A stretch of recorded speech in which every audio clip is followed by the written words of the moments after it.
Ever get that feeling like you've stumbled upon uh, a message in a bottle, Mm-hmm. washed ashore after like centuries, Right. and it's just filled with secrets from this lost world? Oh, yeah.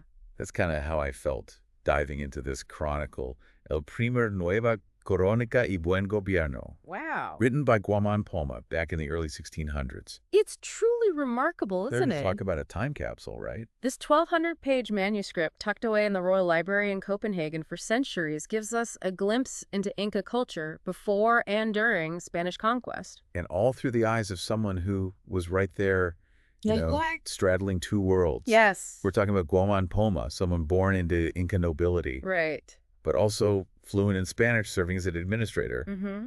His chronicle isn't just some dry history lesson. Oh, no. It's more like this passionate plea to the King of Spain, It, almost like a legal brief woven into a cultural tapestry. yeah. And it's so much more than just a straight account, too. Right. It's got history, social commentary, even satire. And it's written in Spanish, Quechua, and Aymara with nearly 400 unique illustrations. So he really wanted to make sure King Philip III couldn't ignore it, huh? He did. So walk me through this. Sure. How does someone even start to create something this ambitious?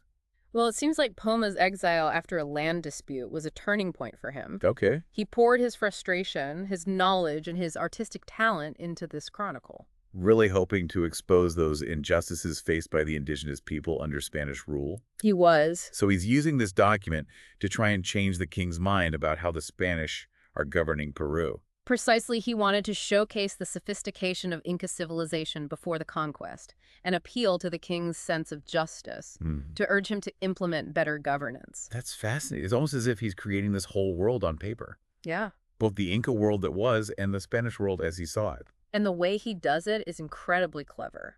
How does he do it? We'll take the illustrations, for example. They blend European artistic styles with Inca symbolism. So almost like merging those two worlds visually. Right. I heard about one image in particular, a map. Oh, yes. But not just any map. No, it's drawn in the European style, but with Peru at its center. Oh, wow. And get this, above the Spanish authorities are Inca gods. He's using their own visual language to make a statement about Inca power and cosmology.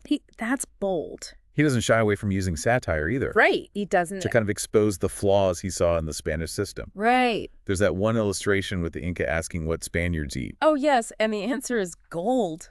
He's using humor to get at this serious point about Spanish greed. Absolutely. But his illustrations also provide these incredible snapshots into everyday life. They do. Didn't he have some images about farming practices too? Yes, he shows men and women planting potatoes together, Oh, interesting. which gives us a glimpse into the division of labor within Inca society. These drawings offer a window into a world we wouldn't otherwise be able to see.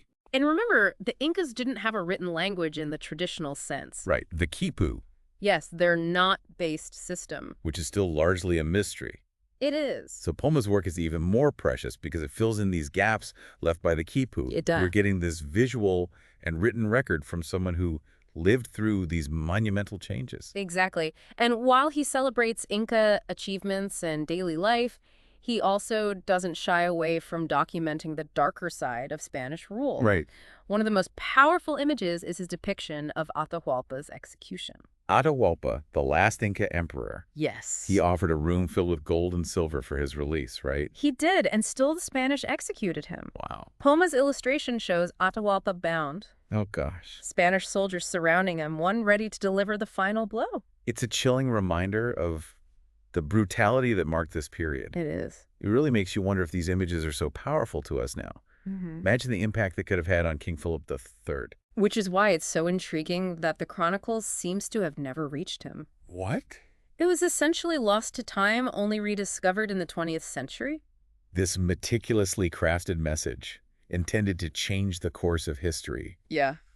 just vanished. It's both tragic and incredible, isn't it? It is. Tragic that Poma's voice wasn't heard in his lifetime, yet incredible that this chronicle has survived, offering us this unparalleled glimpse into a lost world.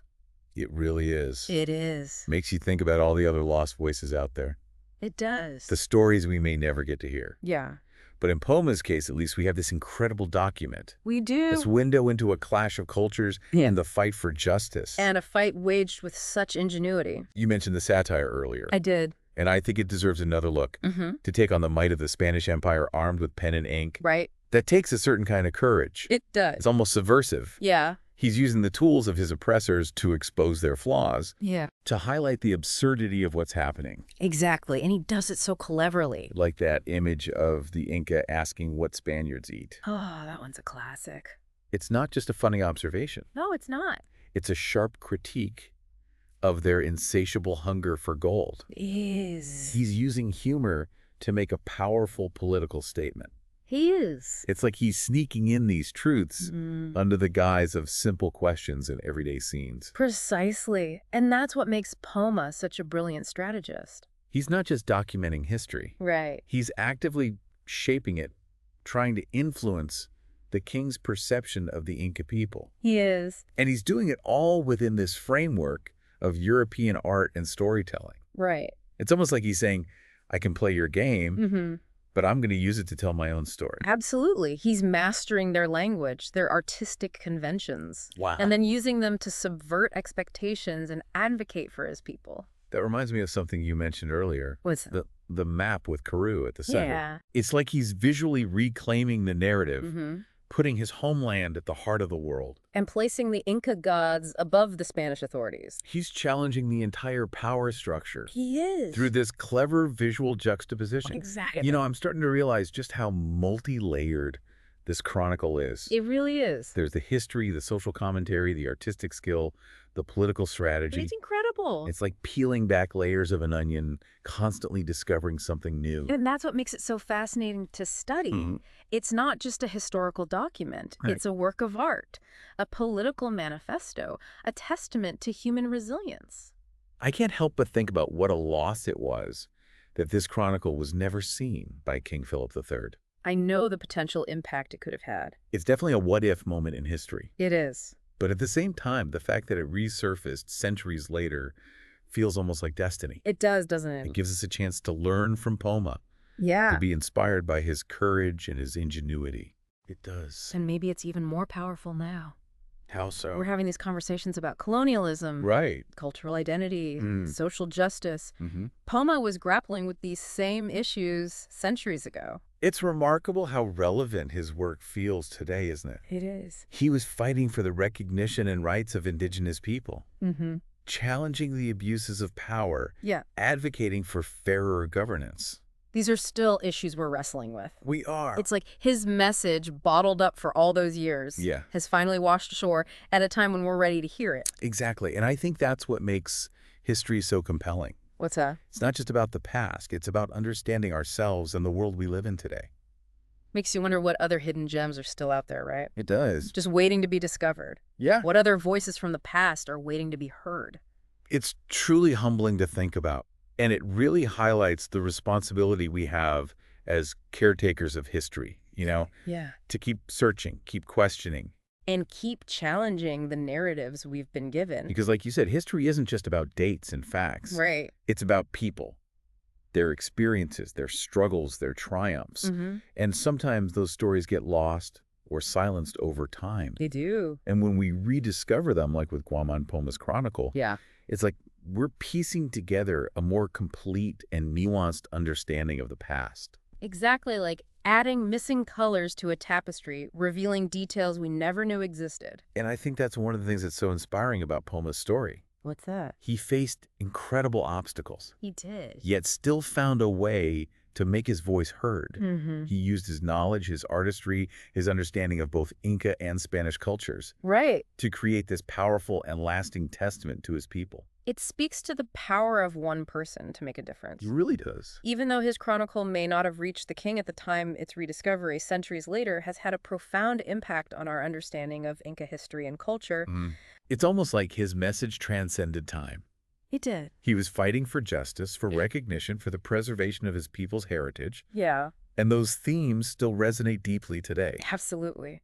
It reminds us that history is not just something that happened in the past. Right. It's alive, it's evolving, and it continues to shape the world we live in. I think that's a perfect note to end on. I agree. This deep dive into Guaman Poma's Nueva Chronica has been a real eye-opener. It has. A reminder that there's always more to learn, more to discover, and more to question. And hopefully it inspires our listeners to keep exploring, Yeah. keep digging deeper, and keep seeking out those hidden voices that have so much to teach us. Well, thank you for joining us on this journey. It was my pleasure. If you're interested in learning more about Guaman Poma and his incredible chronicle, we've included some fantastic resources in the show notes. Great. Until next time, keep exploring and keep those minds curious.